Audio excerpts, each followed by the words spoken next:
দুর্গা মানেই স্বয়ংসম্পূর্ণা, তাকে আমরা সেভাবেই আরাধনা করে আসি। কোয়েলদি ব্যক্তিগত জীবনে ভীষণভাবে গোছানো এবং ভীষণভাবে সবটা ব্যালেন্সের সঙ্গে সামলায়। ইচ্ছে থাকলে সবাইকার করা সম্ভব, তো তাই জন্য আমি ওরমভাবেই করছি যেরমভাবে অনেকেই করতে পারে।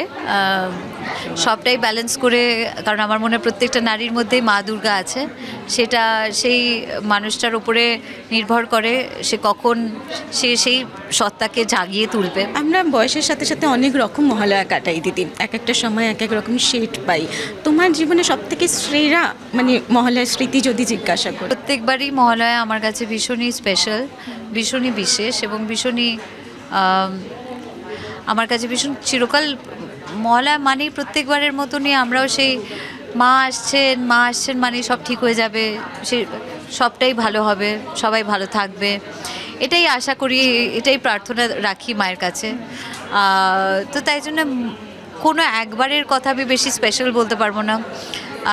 আগের বছরে কাব্যা ছিল আমার মধ্যে, এবারে কাব্যা সামনে থেকে মা দুর্গার দর্শন পাবে, তো তাই জন্য এইবারের হয়তো পুজোটা আরও বেশি স্পেশাল হয়ে গেছে।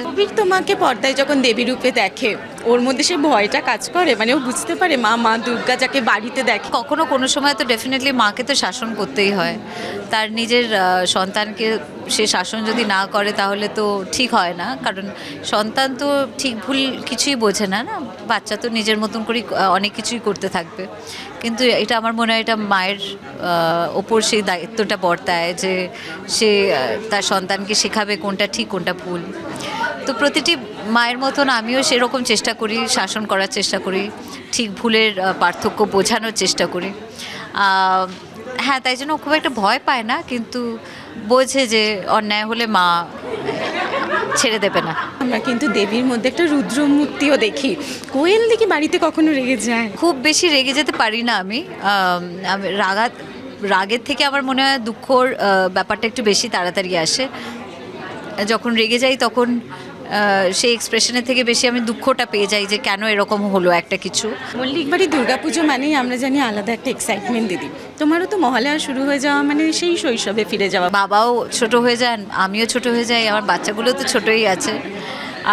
কারণ পুজো বাড়ি মানে হচ্ছে সেই আগেকার স্মৃতিগুলো ফিরে আসে সব সময়, যে নারকেল নাড়ু খাওয়া বা সকালবেলা না খেয়ে মানে উপোস করে পুষ্পাঞ্জলি দেওয়া, অঞ্জলি আরতি সবটাই। তারপরে পেট চুইচুই করছে যখন, তখন দুপুরবেলা গিয়ে একেবারে খাবারটা খাওয়া, তখন মনে হয় ব্রেকফাস্ট হচ্ছে না, লাঞ্চ করছি বুঝতে পারছি না, সেরকম একটা ব্যাপার। হ্যাঁ, ভালো লাগে, খুবই আনন্দ করে পুজোর কটা দিন কাটাই। ঠিক এবারে তো তোমার কোলে একটা ছোট্ট দেবী এসছে, তাকে মাথায় রেখে শপিং তো একটু অন্যরকম হয়েছে। শুরু থেকেই শুরু করেছি কাব্যার জন্য জামা কাপড় কোনটার সঙ্গে কী আর সব, আর তারপরে কবির, আর তারপরে আমার লাস্ট যখন একটু সময় পাবো তখন হয়তো নিজের জন্য একটু ভাববো।